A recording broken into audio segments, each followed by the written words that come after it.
And Steve Cortes now. He's a surrogate for the Trump campaign. Steve, thanks so much for joining me this afternoon. Kristen, thanks for having me. I want to start with that news that I was just discussing with Mark Murray, those comments that you heard Donald Trump make questioning Secretary Clinton's religion. Are you concerned, as one of his surrogates, that that could backfire? As you heard Mark just map out, he has had some stumbles on this topic before. No, I'm not concerned. And look, I'm not going to judge her faith. That's between her and her Savior and her God. But I will say this. I don't know how a professing Christian can be part of an administration and endorse an administration that has been terrible on religious liberty, an administration that has turned the little sisters of the poor, who are women who are so admirable and absolutely spend their entire lives living out their Christian faith, has turned them into villains, and at least in terms of legal sanctions, practically criminals. Just to play devil's advocate, obviously the White House, the Clinton campaign would push back against that, and we know, as Mark just said, she has talked quite a bit about her religious faith. She's written about it. So just factually, Donald Trump seems to not be accurate there. I will concede that, Christian, yes. But I do think this is important, too. And we talk about the kind of irony or paradox that Donald Trump, in his public life, doesn't seem terribly pious. Yet a lot of evangelical Christians are supporting him. And I think here's the important point. I think for professing, practicing Christians, what's important to us is not to elect a pastor-in-chief, but a protector-in-chief. And I think that Christians are under assault. They're under legal assault here at home, and they're under literal assault around the world from Islamic terror. I believe Donald Trump will be the best protector of Christians and all Americans of faith, and far better than Hillary Clinton on that score. Let's take a look at the state of this campaign.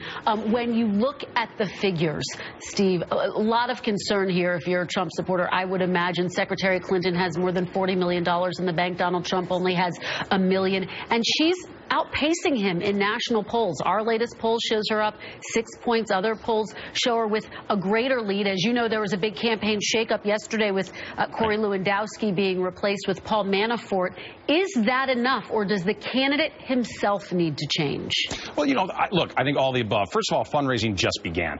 The Clintons have been raising money basically for 3 decades, so I'm not surprised that they've done a very good job. And by the way, in terms of their foundation, a lot of that money from tyrannical regimes that are antithetical to American values. So I'm not surprised, although they're doing very well. Steve, again, the Clinton campaign would push back on that. As you know, I have to play devil's advocate. Sure. They would say they're not getting their money from tyrannical regimes. Well, the Clinton Foundation, without question, there's no debating that they're getting money from Saudi Arabia, from Qatar, from many countries in the world where women can't drive, where it's illegal to be gay, perhaps even punishable by death, for the Clinton Foundation. Well, as you know, that's a long-standing debate. But putting that aside, I want to talk about the state of the Trump campaign. How concerned are you, as one of his top surrogates, that this campaign seems to be in critical condition right now?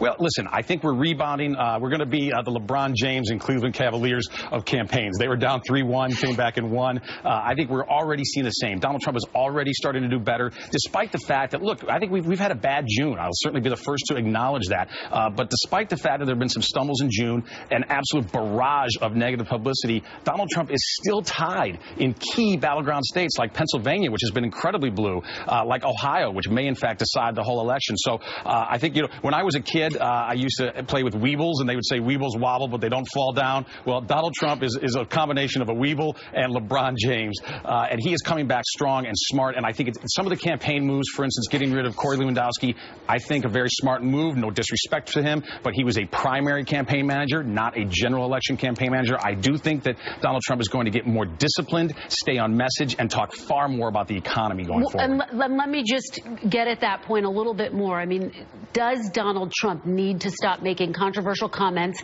that a lot of people feel have offended minority groups, Muslims, Mexicans? Does he need to abandon that type of rhetoric, in your opinion? Kristen, yes. Look, I think he needs to get more disciplined. But, this is a two-edged sword. Part of what has so resonated in terms of his campaign is his authenticity, is his plain spokenness. Steve, as you know, some people would take it further and say some of that rhetoric has been actually racist. I mean, do you agree with that, and are you counseling him? No, to that point? I would absolutely push back on that. And as an Hispanic who supports Donald Trump, I can tell you that nothing in his record, in my opinion, that indicates that he has any racist inclinations at all. And in fact, I would say that the present administration, and Hillary, I believe, would be the third term of the present administration, I would say, if anything, Hispanics and African Americans, unfortunately, have been incredibly loyal to this administration, which has done nothing for them. They've had no economic recovery. And so I think that what we need is growth more than anything else. Well, Steve, the unemployment rate has dropped by about 5 points since the president first took office, so that's not totally accurate. Clearly, the president will be the first to say there's still more work to do.